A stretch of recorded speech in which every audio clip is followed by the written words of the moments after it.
112 देखते हैं इसमें क्या लिखा है। किताबुल हैज, ओके।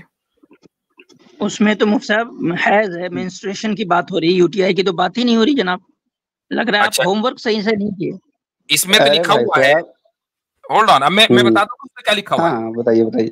इसमें लिखा है हज़रत आयशा कहती हैं कि मा कान लि इहदाना इल्ला सौबुन वाहिदुन तहीज़ु फीही, हमारे पास एक ही कपड़ा होता था हैज़ का, फइज़ा असाबहु शैउम मिन दमिन, तो अगर उस पर कोई खून लग जाता था, कालत बिरीकिहा, तो वो अपने थूक से उसको साफ कर लेती थी, फकसातहु बिजुफ्रिहा, और नाखून से उसको खुरच लेती थी। जी, अब बताएं क्या मसला है इसमें। तो इसमें जो थे बाय द वे, जो आपके हीटेड डैश डैश डैश ने जो बात की थी ना, तो वो उसका जवाब इसी हदीस के ऊपर, उसका जवाब हमारी तरफ से अबू जर रिस्पॉन्ड ने बड़ी तफसील से दिया है, ठीक है। तो खैर, लेकिन होल्ड ऑन, अब आप मुझे इसमें मसला बताएं। जी हाँ, तो सर मैं वही पूछ रहा हूँ जो उन्होंने कहा था कि इसमें आयशा जी को क्या बोलते हैं यूटीआई था, ठीक है, इन्होंने एग्री किया था। और दूसरी बात, और जब आखिरी में, ठीक है, उन्होंने ये कहा था ऐसी हदीस को गटर में डाल दो, आपने ये भी सुना होगा। आप मेंस्ट्रुएशन और यूटीआई को फर्क समझते हैं आप सर? आसिम भाई, मसला ये नहीं है कि फर्क है कि नहीं, फर्क ये है कि हकीकत जू ने क्या कहा था वो मेरे इल्म में नहीं है। इस हदीस में क्या प्रॉब्लम है, इस हदीस में क्या प्रॉब्लम है, उस पर बात अरे भाई साहब, हकीकत जू ने क्या कहा था उससे हमें कोई लेने देने नहीं है, ठीक है। यहाँ बताइए कि इस हदीस में प्रॉब्लम क्या है। देखिए सर, पहले थोड़ा चुप रहे, आसिम भाई कुछ बात कर रहे हैं, आप उसको सुने फिर उसके बाद बोलिएगा, ऐसे बहसाई करके कुछ फायदा नहीं। तो मैं ये कह रहा था कि सागा साहब ने कहा कि बुखारी 312 खोलें, वहाँ यूटीआई का जो है वो मेंशन है, यहाँ तो यूटीआई मेंशन ही नहीं है। अच्छा एक मिनट, यूटीआई है क्या? पहले इनसे ही सुन लें भाई, यूटीआई बताओ क्या है, किसे कहते हैं यूटीआई, उस डिजीज को जो है जरा क्लेरिफाई करें। जी सर, मेरा सबसे पहले क्लेम मेरा क्या था, आपका तो जन्म का मेडिकल कॉलेज से, सुनिए, चलिए ठीक है, ओके। उसके बाद मैंने क्या कहा था कि आप सच्चे बनते हो। यूटीआई क्या चीज है? अरे सर, जब आपने मेरे सवाल का जवाब, यूटीआई क्या चीज है? अरे यूटीआई क्या चीज है, बताओ यार क्या है यूटीआई? सर, आपको मैंने खाली एक चीज पूछा, हाँ या ना में। यूटीआई क्या चीज है? मैं हाँ या ना का सवाल मुझसे इसलिए नहीं हो सकता क्योंकि मैं जानता नहीं हूँ कि हकीकत ने क्या कहा है। तो जाहिर है कि मैंने आपसे पूछा कि भाई किस हदीस पर कहा है, हदीस का नंबर मैंने खोल दिया, हदीस खोल दी। अब आप मुझे बताओ यूटीआई क्या चीज है? सर, यूटीआई डिजीज होती है। क्या है? कौन सी डिजीज है? अभी तो मैं बोल नहीं सकता क्योंकि अभी मैं घर पे हूँ, ठीक है। नहीं बोले, क्या मसला है इसमें? क्या यानी मेंस्ट्रुएशन के ऊपर बात चल रही है, इस्लाम के खिलाफ बात चल रही है, सारी बात वो अब घर वाले कोई, जैसे ही यूटीआई को एक्सप्लेन करने की बात है, अब घर वाले मौजूद है भाई, बाहर निकल के बोलो। सर, रात के 12 बजे मैं कहाँ बाहर निकलूँ, मुझे समझाइए। बताओ किसे कहते हैं पहले? हाँ, मैं बता देता हूँ, जो डिजीज होती है वही होती है यूटीआई, ठीक है ना। जो डिजीज होती है वही यूटीआई, और जो यूटीआई है वही डिजीज है। इसका मतलब ये है कि आपको भी अगर जो भी डिजीज होगी उसको हम यूटीआई कहेंगे, आपको नजला होगा यूटीआई। चलिए सर, अगर आप मेरे मुंह से सुनना चाहते हैं तो ठीक है, सुन लीजिए आप, ठीक है जी। यूटीआई क्या होता है? यूटीआई क्या होता है? चैट जीपीटी करिएगा गूगल की जगह तो ज्यादा रिजल्ट आएगा। हाँ, कोई बात नहीं सर, कोई बात नहीं। मेडिकल कॉलेज जो है सर, सुनिए सर, आप जिस असीम खानदान से आते हैं उसमें तो अपनी बॉडियां जो है वो मेडिकल कॉलेज को रिसर्च के लिए दे रही है, आपको तो यूटीआई कैसे होना चाहिए? सर, यही तो आपकी दिक्कत है ना कि आप सुनते ही नहीं है। आपसे मैंने एक सवाल पूछा सर, मैंने आपसे एक सवाल, सुनिए। अरे यार, 3 लोग एक के ऊपर पड़ोगे फिर क्या फायदा? अब मैं सिर्फ बात करूंगा, कोई बात नहीं करेगा, अरे हाँ, चलिए करिए। बताइए, बात करने का एक तरीका होता है ना, वो तो आप, हाँ जी बिल्कुल होता है, ऐसा तो नहीं है ना? बिल्कुल भाई आपने आके क्वेश्चन, सुनिए, आपने आके क्वेश्चन रखा कि भाई मेरा एक क्वेश्चन है, इस हदीस में ऐसा लिखा है, हमने वहां पर मेरा सर, ये मेरा दूसरा सवाल था, पहला सवाल क्या था? सही मुस्लिम साहब, 1 मिनट रुक जाइए। सही मुस्लिम, हम इसको टाइम क्यों दें, हमें यूटीआई मालूम करना है, पहले यूटीआई बताओ क्या है। इतने अब तो गूगल भी कर लिया होगा। सर जब मैंने आपको बता दिया कि यूटीआई क्या है, उसके बाद नहीं भी आप बताया, चलिए नहीं बताया। जो भी डिजीज है वो यूटीआई, आपने ये बोला। देखिए आप 3-3 4-4 लोग एक के ऊपर पढ़ रहे हैं, ठीक है। चलो ठीक है, मैंने किसी और ने सवाल नहीं किया, मैंने सिर्फ सवाल किया यूटीआई क्या चीज है, जल्दी बता दो क्या है। नहीं देखिए, मैंने एक सवाल पूछा, आप हाँ या ना में जवाब दे दो, उसके बाद जो मेरी यूटीआई क्या चीज है पहले बता रहे हो, फिर मैंने हटाऊं, फिर कोई फायदा नहीं है इतना टाइम जाया करने से। चलिए ठीक है, डिफाइन यूटीआई यूरिनरी डिजीज होता है, ठीक है। हाँ जी ठीक है जी, एक्नॉलेज इस्लाम मौजूद है जी भाई। यूरिनरी डिजीज होता है, क्या डिजीज होता है? डिजीज तो यूरिनरी बहुत सारी हो सकते हैं, ये क्या डिजीज है सर? यार एक बार बताओ। Google it sir. अरे यार मैं गूगल इट सर में कह ही नहीं रहा हूँ। हैशटैग गूगल इट सर उसी पार्टी से तो आ रहे हैं। अरे यार तो जो मेडिकल में दिए थे, वो जो डेड बॉडियां जो है मेडिकल में ही दी थी कि कहीं शमशान घाट में दी थी? नहीं, मैंने तो उसको कब्र में गाड़ दी थी सर। पहले तो व्हाट्सएप यूनिवर्सिटी में दी। नहीं, कब्रों में थी सर, कब्रों में थी। कब्र में थी, बहुत अच्छा, सही बात है जी जी। एक्नॉलेज इस्लाम क्या कह रहे थे? जी मैं सबसे पहले तो अस्सलाम वालेकुम सब आसिम भाई, सॉरी आसिम भाई, बाकी सारी चीजें साहब। तो मुझे ये छोड़ दें यूटीआई क्या होता है क्या नहीं, मुझे बस उसकी डेफिनेशन पूरी बता दें तो वही बेहतर हो जाता है। यूटीआई आप यूटीआई को यूपीआई तो नहीं समझ रहे? यूटीआई का फुल फॉर्म बता दें। नहीं आप हाँ, मैं कह रहा हूँ ये यूटीआई को यूपीआई तो नहीं समझ रहे? अरे एक मिनट, आप हाँ या हो सकता है यूपीआई समझ रहे हो। अरे सुनिए आप हाँ या ना में तो जवाब दे नहीं पा रहे हैं, आप मुझे आगे से सवाल पूछ रहे हैं, ठीक है? नहीं, फुल फॉर्म बता दें यूटीआई का। अरे मैंने आपको वही पूछ दिया कि हाँ या ना में जवाब दे दो। अगर मैं आपसे एक मिनट होल्ड ऑन, अगर मैं आपसे ये सवाल करूं कि आप अभी बेवकूफ है या पैदा ही बेवकूफ हुए थे, हाँ या ना में जवाब देना है। मतलब कि जो हकीकत वो बेवकूफ है। मैं आपसे कह रहा हूँ कि आप अभी बेवकूफ हो या पैदा ही बेवकूफ हो। देखो आप कहने लगे मतलब ये मतलब वो, इसका मतलब आपके पास हाँ या ना का जवाब, हाँ या ना में आपके पास जवाब है नहीं। तो हर सवाल का जवाब हाँ या ना नहीं होता है, बाज मर्तबा सवाल की तफसील भी मालूम करनी पड़ती है। आपके पहले सवाल का जवाब मुझे मिल गया है। आपके सवाल का जवाब भी हाँ या ना नहीं है, चूंकि पहले हमें मालूम करना पड़ेगा कि सवाल क्या है। पहले मालूम करना पड़ेगा कि सवाल क्या है। वो सवाल ये है कि आपका पूरा सवाल डिपेंड करता है यूटीआई के ऊपर, और आपको पता नहीं कि यूटीआई क्या चीज है। तो अब हम आपसे दोबारा सवाल करेंगे। I leave you with acknowledge Islam, क्योंकि एक्नॉलेज इस्लाम की यही फील्ड है। जी भाई, अब आप पूछे जरा यूटीआई क्या चीज है। जी मेरे अरे भाई साहब सुनिए, देखिए हम इसको इजी लेते हैं। मैं चाहता हूँ कि तीन बंदे जो है आपके ऊपर जो है वो आ गए, तो कोई बात नहीं, हम आप ही की बात मानते हैं। मुझे यूटीआई का मतलब आपसे नहीं समझना, मैं आपको इजी कर रहा हूँ, मुझे फुल फॉर्म बता दें। ओके, अब तो गूगल भी कर लिया होगा, गूगल इट सर। अरे फिर वही बात कर रहे हैं सर आप। नहीं, अब देखिए गूगल से इतना छेड़े ना, गूगल के तो बड़े एहसानात हैं आप लोगों के ऊपर। अरे नहीं सर, मैं गूगल यूटीआई का बस जी फुल फॉर्म बता दें। अच्छा, अब मैं जब कहता हूँ just Google it sir, urinary track infection sir. अरे नहीं सर, ऐसा अरे सर मैंने क्या किया अभी सर? हाँ मैंने बोला, आपने सुना नहीं? बोलिए गूगल हो गया, बोले। अरे सर गूगल मैंने किया ही नहीं। अच्छा बोले फिर जो बोला urinary track diseases, sorry infection. Track क्या होता है? हाँ जी, ट्रैक इसमें वर्ड है ना, ट्रैक, यूरिनरी ट्रैक इन्फेक्शन। तो ट्रैक क्या होता है? ट्रैक्टर की बात कर रहे हैं, वो ट्रैक्ट की नहीं। अरे सर देखिए, मैंने आपको एक सवाल पूछा, आप उसका जवाब नहीं दे रहे हैं, ठीक है? आप सवाल पे सवाल कर रहे हैं, आप यही करने आते हैं? मुझे बताइए पहले भाई, आपने जो सवाल किया वो सवाल ही उल्टा किया है। अरे कहाँ उल्टा किया मैंने? तो आप एक हदीस जिसका ताल्लुक हैज से है, जिसका ताल्लुक हैज से, यानी औरत के मंथली साइकिल से, अगर आप उसको यूटीआई पर फिट करेंगे तो हम तो पूछेंगे भाई कि यूटीआई किसे कहते हैं। तो अगर आप यूटीआई में ट्रैक्टर बना दें और यूटीआई को यूपीआई को यूटीआई कहने लगे तो फिर ये सवाल तो होगा। नहीं सुनिए, हम आपको ऑप्शन दे रहे हैं, बार बार कह रहे हैं hashtag just Google it sir. आपको आप जो है इसको मान नहीं रहे। आपको ना सुनिए, आपको मैं 1 घंटे से सुन रहा हूँ, ठीक है?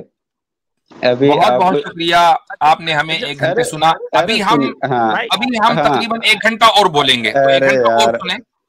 अरे यार ऐसे सुनिए ऐसे, मेरा भी एक छोटा सा क्वेश्चन था, आपको किडनी स्टोन हुआ कभी पथरी हुई है? नहीं, मैं वो चीज मैं खाता नहीं ऐसी चीज जो मेरे को ऐसी हो। कभी किसी को सुना पथरी होते हुए दिमाग में? हाँ, पथरी दिमाग में सर, वो स्टोन होता है। तो वही होता है, ये यूटीआई जो है ना आपका वहीं पर है दिमाग के अंदर। जी चले जी, ठीक है, बहुत बहुत शुक्रिया, बड़ा अच्छा लगा। बाज़ मरतबा जो है इस तरह के कैरेक्टर आ जाते हैं, तो उससे भी ठीक है, हमें अच्छा लगता है कि एंटरटेनमेंट हो जाता है। चलें, शुक्रिया बहुत बहुत। अच्छा मुफ्ती साहब, देखिए मैं मतलब ये मेरा वो है एनालिसिस है, जो लोग इस्लाम छोड़ के जाते हैं ना, उनका लेवल यही होता है। कमाल की बात है, मैंने इस लेवल से ऊपर कोई एक्स मुस्लिम नहीं देखा, और इस लेवल से ऊपर कभी किसी सनातनी को नहीं देखा। ये बिल्कुल एकदम सिम्टम्स मैच करते हुए सिम्टम्स थे। अच्छा, ऐसे ही जो आकर ये कहता है ना कि नहीं मैं तो कुछ भी नहीं हूं, अच्छा उससे पूछो कि अम्मा अब्बा क्या थे, कि नहीं वो भी कुछ नहीं थे, इसका मतलब क्या है कि वो छुपा रहा है, he is ashamed of being सनातनी। एग्जैक्टली। और हमें सब ये भी पता है कि जो छुपाते हैं वो एक ही किस्म के लोग होते हैं। जी बिल्कुल, यही हकीकत है। चलें जी, ठीक है, तो आगे बढ़ते हैं हमारे जी। अच्छा हजरत, वो जो 312 को लेके उन्होंने, मतलब जब भी उन्होंने इस हदीस पे ऐतराज उठाया ना, तो उन्होंने बड़े पैतरे बदले हैं इस चीज़ पे। तो उन्होंने सबसे पहले ऐतराज उठाया था कि अगर एक ही कपड़ा होता था तो आप सल्लल्लाहु अलैहि वसल्लम को क्या ज़रूरत पड़ी थी कि वो इतने सारे निकाह करते, अगर वो औरतों के लिए, अपनी बीवियों के लिए कपड़े नहीं दे सकते थे। एक दिन अचानक से मेरी नज़र पड़ गई महाभारत पे, तो वहाँ देखा कि जब पंचाली, तो ये द्रौपदी हरण हुआ था, पंचाली ने जो है वो एक ही कपड़ा पहना था और वो राजस्वला से थी, यानी कि उनको वो मेंसेस आ रहे थे। तो क्या कहते हैं, उनको दुर्योधन जब उनको लेने के लिए भेजा किसी को कि उनको लाओ सभा में, यहाँ हम जीत चुके हैं उनको जंग से, तो फिर युधिष्ठिर ने कहा था कि अपने एक दास के पास एक मैसेज भिजवाया था द्रौपदी के लिए कि अगर तुम जिस हाल में हो, हम जानते हैं कि तुम रजस्वला से हो, एक ही कपड़ा पहनी हुई हो, तब भी उसी हालत में जो है वो दरबार में जाओ। और द्रौपदी जी को जब पकड़ के ले जा रहे थे, वो दुशासन नाम से एक बंदा, तो उन्होंने कहा था कि हे अत्याचारी पापी, मैं जो हूँ रजस्वला और तू हूँ, और मैं एक ही कपड़े में हूँ, फिर भी तू मुझे लेके जा रहा है। तो अब सवाल यहाँ पे उठता है कि 5 पतियों की एक पत्नी, उनके पास एक कपड़ा, क्या वो 5 पति जिनके लिए कहा गया कि वो जो हैं पूरे राजा थे इस पूरे विश्व के, जितना भी आता था ये पाताल लोक और आकाश लोक, जितना भी लोक था, वो अपनी एक पत्नी के लिए 5 पति कपड़े नहीं पूरे कर सकते? सब एक एक भी दे देते, तभी 5 कपड़े हो जाते। जबरदस्त, बहुत उम्दा। चलें ठीक, हालांकि वो सवाल जो किया है उसने, एक कपड़ा 2 कपड़े का, ये ऐतराज है ही नहीं, इतना बोगस, इतना वाहियात है, और समझ रहा है कि मैंने पता नहीं कौन सा ऐतराज कर दिया। ये अबूजर भाई ने इसका अच्छे से 3-4 वीडियोस में जवाब दिया है। ठीक है जी, तो आगे बढ़ते हैं। हमारे साथ हैं अगले साहब साद के नाम से जी। अस्सलाम वालेकुम मुफ्ती साहब। वालेकुम अस्सलाम। अच्छा, इनके बाद मैं ले रहा हूं अगले जो कॉलर आएंगे, वो आएंगे काकाशी जी। भाई मुफ्ती साहब 12 बजे इंशाल्लाह मुझे इजाजत दे दीजिए, मतलब मेरे 12 बजे 7 मिनट में। अच्छा, आपने पहले ही नोटिस दे दिया जी। ठीक है, खैर आपकी अगर कोई मसरूफियत है तो इसमें कोई नहीं है जी। जी भाई। जी मुफ्ती साहब, मेरा सवाल था कि हम जानते हैं कि हम इस ज़िंदगी में पूरा अल्लाह ताला को नहीं समझ सकते, पर हमें पता है कि जन्नत में जाके हम अल्लाह ताला को देख भी सकेंगे, क्या समझ भी सकेंगे? ये नहीं मुझे समझ आ रही कि देख लेंगे पर समझेंगे नहीं पूरा, क्या अल्लाह ताला की ज़ात का मुकम्मल इदराक और उसका मुकम्मल उसको समझ लेना, ये किसी भी दुनिया में पॉसिबल नहीं है, जन्नत में भी नहीं है। हाँ, ये जरूर है, क्योंकि अल्लाह को मुकम्मल जानने का मतलब यह है कि अल्लाह जो है वो एक लिमिटेड बीइंग है, जबकि वो अनलिमिटेड नहीं है। हम आज भी लिमिटेड हैं और जन्नत में भी लिमिटेड रहेंगे। लिमिटेशंस हर जगह हैं। मिसाल के तौर पर, अगर आप ये चाहें जन्नत में जाकर कि आप अल्लाह बन जाएं, तो क्या अल्लाह बन जाएंगे? नहीं। तो ये लिमिटेशन रहेगी। तो एक लिमिटेड बीइंग अनलिमिटेड बीइंग को मुकम्मल उसका इदराक कर ले, ये पॉसिबल नहीं है।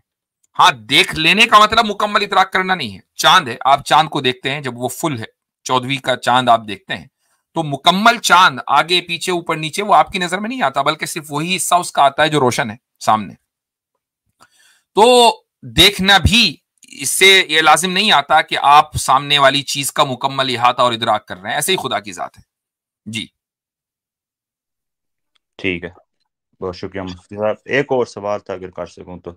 जी जी मुफ्ती साहब, तो जानते हैं कि जैसे हज़रत मोहम्मद सल्लल्लाहु अलैहि वसल्लम के टाइम पे बहुत काफिर भी थे, मुसलमान भी थे। मुझे कई दफ़ा सोचता हूँ, ऐसा लगता है कि जितनी दूर हम मतलब टाइम के हिसाब से जितनी दूर हम प्रॉफिट मोहम्मद सल्लल्लाहु अलैहि वसल्लम के दूर हैं, उतना ही हमारा मुश्किल है टेस्ट। क्या हमें क़यामत वाले दिन इसका कोई कॉम्पेंसेशन मिलेगा कि इतनी दूर हम टाइम के हिसाब से हैं प्रॉफिट मोहम्मद सल्लल्लाहु अलैहि वसल्लम के टाइम? दो हदीसें मैं आप सुनाना चाहूंगा। एक हदीस है जो बहुत मशहूर है, जो जुमा के खुतबों में आपने अक्सर व बेशतर सुनी होगी, खैरुल कुरूनी क़रनी सुम्मल लज़ीना यलूनहुम सुम्मल लज़ीना यलूनहुम। जो बेस्ट जनरेशन है वो मेरी जनरेशन है, फिर उसके बाद वो लोग जो उनके बाद आएंगे, फिर उसके बाद वो लोग जो उनके बाद आएंगे। ये फर्स्ट 3 जनरेशंस को बेस्ट जनरेशंस कहा गया है। इसका मतलब ये कि जितना आप रसूलुल्लाह सल्लल्लाहु अलैहि वसल्लम के जमाने से करीब हैं, उतना ही आप खैर के करीब हैं। जितना आप दूर हैं आप अलैहिस्सलाम के जमाने से, उतना ही आप खैर से दूर और शर के करीब हैं। दूसरी हदीस भी सुन लीजिए कि एक दौर वो आएगा कि जब ईमान पर बाकी रहना उतना ही मुश्किल होगा जैसा कि अपने हाथ में अंगारे को पकड़ना। आपके हाथ पर अगर अंगारा रख दिया जाए तो कितनी देर आप बर्दाश्त कर लेंगे? 1 सेकंड ज्यादा से ज्यादा, उसके बाद आप उसको गिरा देंगे। तो दीन पर जमे रहना इतना मुश्किल होगा। एक दौर ऐसा आने वाला है जब मुश्किलात में एक इंसान दीन पर कायम रहता है तो उसके दर्जात भी उतने ही बुलंद होते हैं, उसको सवाब भी फिर इसी तरह मिलता है। एक और हदीस जहन में आई, वो भी सुन लीजिए।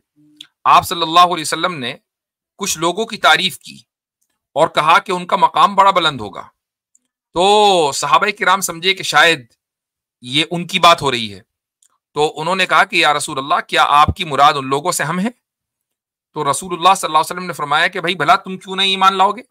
तुम्हारे दरमियान नबी मौजूद है, नबी के ऊपर वही आती है, तुम मौजज़ात देखते हो, तो तुम्हें तो ईमान लाओगे ही लाओगे।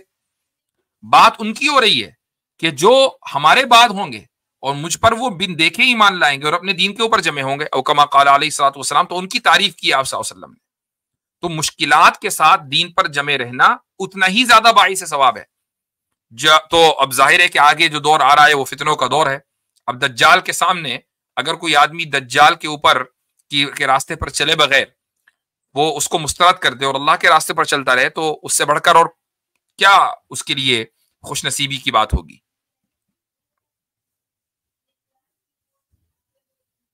ठीक है भाई,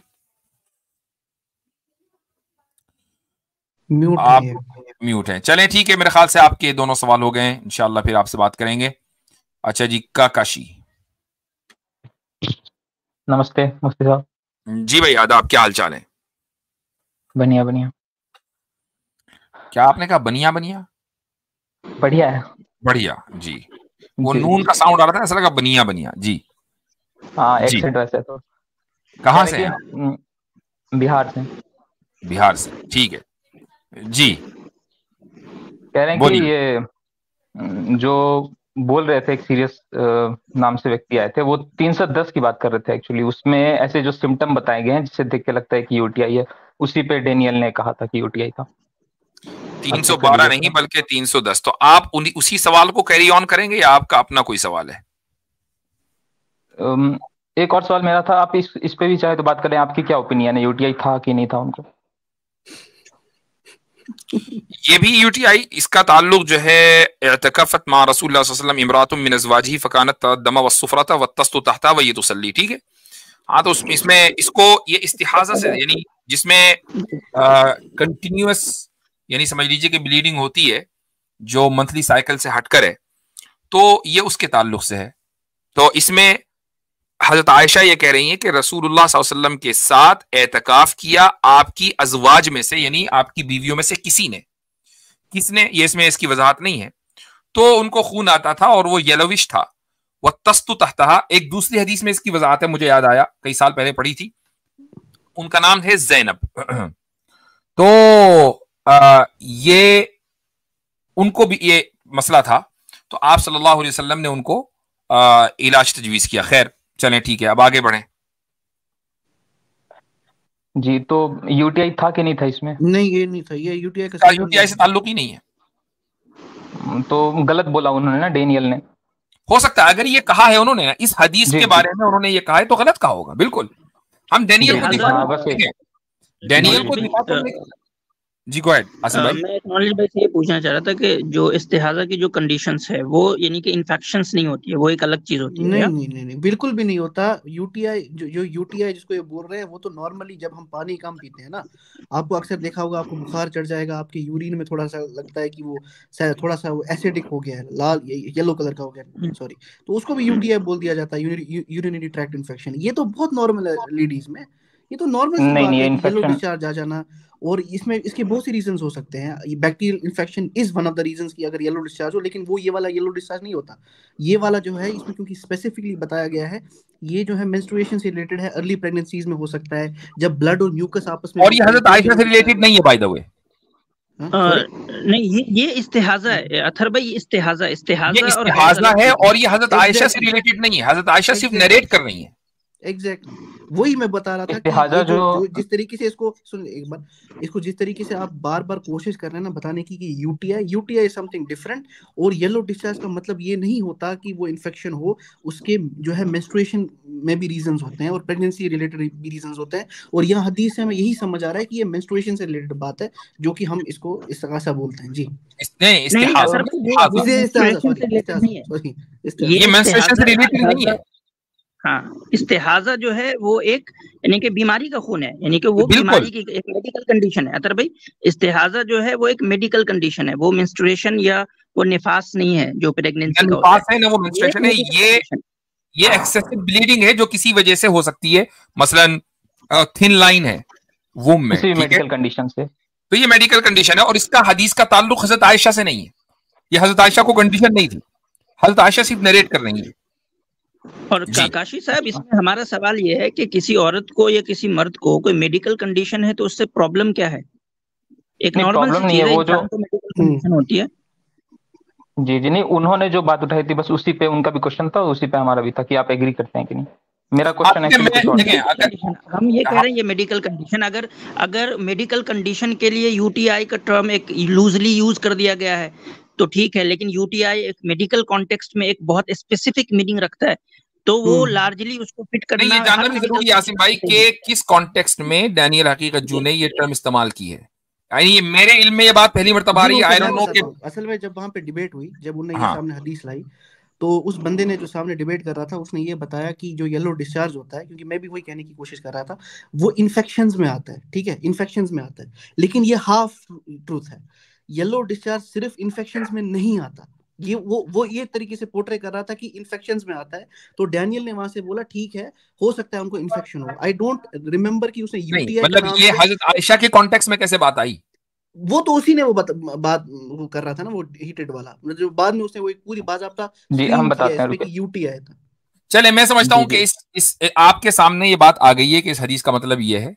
अब आप अपनी येलो डिस्चार्ज किसी नॉर्मल कंडीशन में भी होता है, इसके कोई एविडेंस मिल सकते हैं क्या? मतलब आप कुछ दिखा सकते हैं? नेट पे सर्च कर लें कि yellow discharge, vaginal discharge in women, आपको सारे के सारे रीजंस मिल जाएंगे। येलो के लिए तो मुझे कोई ऐसा नॉर्मल कंडीशन में नहीं मिला है। कोई ना कोई अगर आपको मेडिकल प्रॉब्लम है तो आपको नहीं, नॉर्मल हमने कर दिया कि ये हदीस मेडिकल कंडीशन मैं आपको बोल रहा हूं, मैं बोल रहा हूं होता है नॉर्मल कंडीशंस में येलो डिस्चार्ज होता है।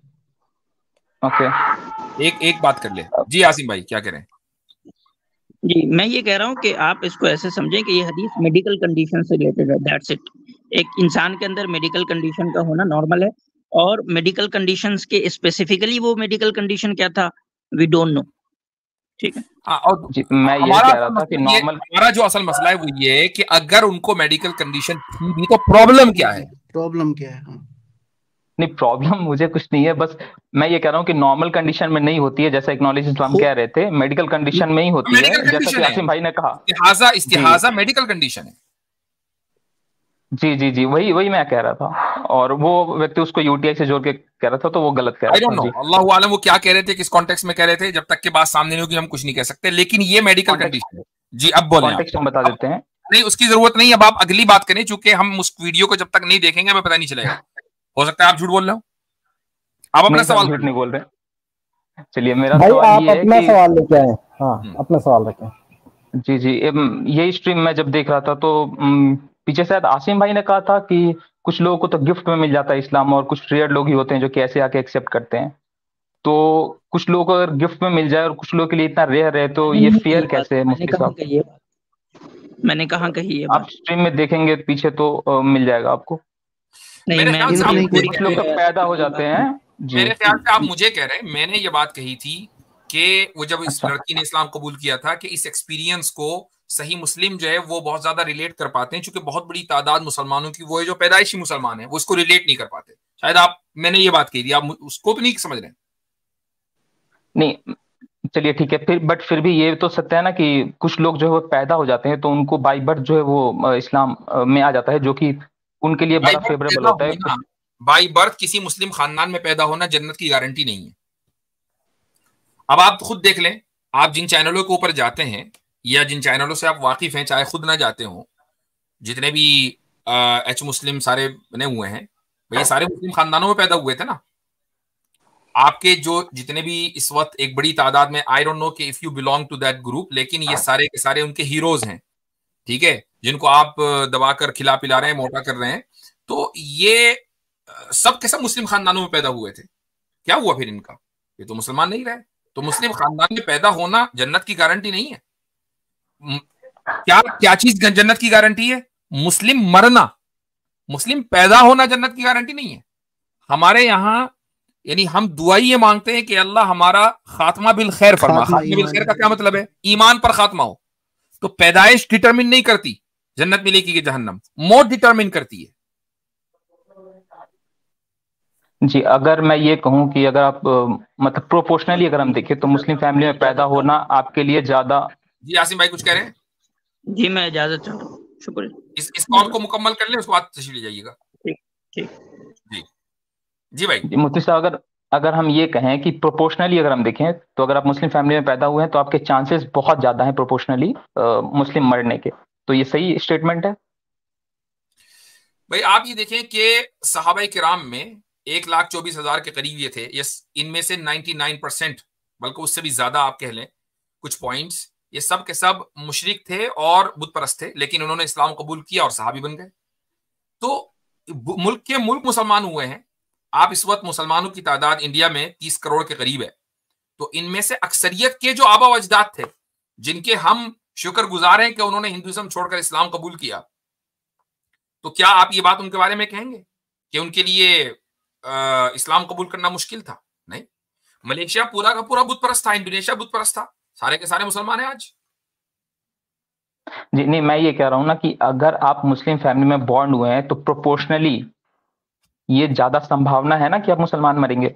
इस स्टेटमेंट से आप एग्री करते हैं कि नहीं करते? कोई जरूरी नहीं है, कोई जरूरी नहीं है, क्योंकि इस मुसलमान मरने का ताल्लुक किस चीज से नहीं। एक आदमी के बारे में आप कैसे कहते हैं कि मुसलमान मरा है? मसलन एक आदमी मुसलमान पैदा हुआ, मुस्लिम घराने में पैदा हुआ, लेकिन उसने जिंदगी भर गुनाह किए और ना नमाज पढ़ी, ना रोजा रखा, शराबे पी, जिना किया, और उसके बाद हम ये तवक्को कर लें कि नहीं अब ये हर हाल में ईमान पर इसका खात्मा होगा, ये कोई जरूरी नहीं है। हाँ, चूंकि हमें मालूम नहीं है कि उसने कुफर किया, इसलिए हम उसकी नमाज जनाजा पढ़ेंगे, ये तो है।